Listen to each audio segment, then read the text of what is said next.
people right now, educated, attractive, emotionally available adults, who have chosen to be in a relationship with a chatbot. I kid you not. I'm Sue. As a therapist, I completely understand why. And you're going, Sue?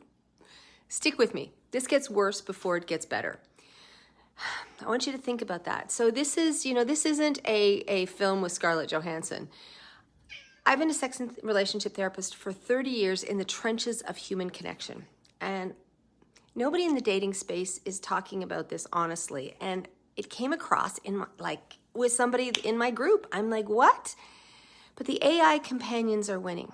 Not because people are broken, not because technology is evil, although I've got some questions. But for a lot of people, a bot is doing something that real humans have stopped doing.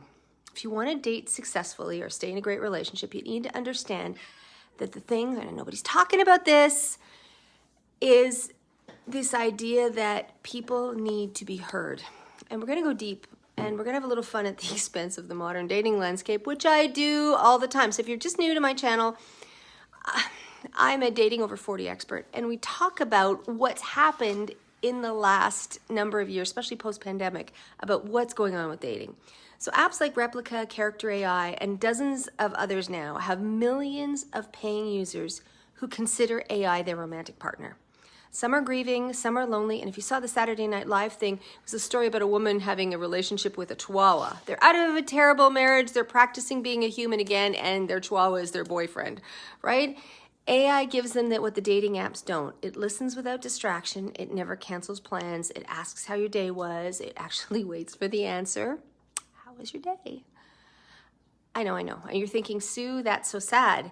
And yes, but when was the last time you put your phone down, you put your phone down on a first date? Or I'm guilty. I should be putting my phone down and listening to my partner more. I'm addicted. I will admit to that. But here's what 30 years of sitting with humans in pain have taught me. People don't fall in love with people, they fall in love with how people make them feel. And I say that about men, right? If you're not going out with a date with a woman, you fall in love with how that woman makes you feel. Safe, seen, interested, wanted. That's AI isn't magic, it's consistent. Boring, relentlessly consistent. And consistency in attachment theory, if you haven't think about attachment theory, let me just figure that out. It's basically how you feel when you fall. You fall, your mom goes, you call the Marines. That's anxious. If you fall and they say, figure it out, I don't care if there's blood, that's avoidant. If you fall and it goes, oh, you're fine, you're a big boy, you can do this, that's normal. And that's an anchor. But, things get weird when you've had relationships. And this isn't a lecture, you put down your phone. This isn't a lecture about phones. It's a map that tells you exactly what the modern dating is starving for. And exactly what you can give them no matter what else is going on, no matter what the algorithm ever will. Human presence, real risk, actual imperfection. It's done with warmth.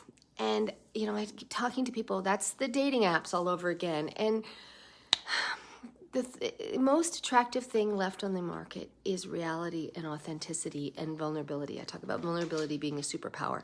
And most people have completely forgotten how to do that. So here's what I want you to walk away with today. And I'm going to give you a clip from a guy who's talking about, players and stuff, but stop trying to be perfect on dates. The AI already owns the market. You cannot win on perfection. It's win on realness. Forget perfection. Ask weird questions. Admit you're nervous. Talk about how you're a bird watcher. Say that you feed the squirrels and you've named them in your window. Order things you actually want. Laugh at something that isn't polished. Talk about the fact that I can't wait for Firefly to come back. I'm so excited about that. The moment you stop performing and start connecting, you become completely irreplaceable. No update, no subscription tier, no version 2.0 that can be replicated with things. And we don't want perfect. We're generally known by being genuinely flawed and genuinely trying to be a human being.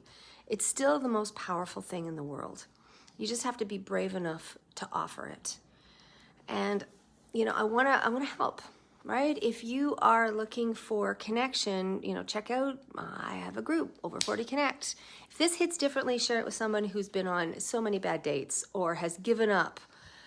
If you're over 40 and back in the dating pool, come find your people at our events or on our amazing online community, Real Humans. And here's the thing, we want you to understand that awkwardness happens and that there's ways that we can do this and we can help you through it. I'm Sue, and I got more. Follow me.